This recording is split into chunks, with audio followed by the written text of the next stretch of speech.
અક્ષય રહે સુખ તમારું, અક્ષય રહે ધન તમારું, અક્ષય રહે સ્વાસ્થ્ય તમારું, અક્ષય રહે પ્રેમ તમારું. અક્ષય તૃતીયાની તમને બધાને શુભકામનાઓ.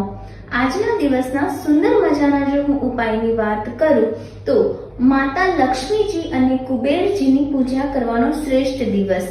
માતા લક્ષ્મીજીને 11 ગોમતી ચક્ર હળદરનું તિલક કરીને અર્પણ કરો અને સાથે શ્રીમ શ્રીમ શ્રીમ મંત્રની 108 વાર માળા કરવી.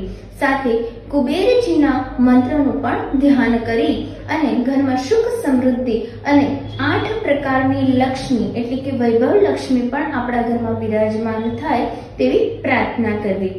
આજના દિવસનું શ્રેષ્ઠ મુહૂર્ત ગણવામાં આવે છે, એટલે કે આજના દિવસે તમે કોઈ પણ શુભ કાર્યની શરૂઆત કરી શકો છો. નવું ઘર, મકાન, વાહન, ઘરેણાની કોઈ પણ સારી ખરીદી પણ આજના દિવસે કરવાની શ્રેષ્ઠ માનવામાં આવે છે.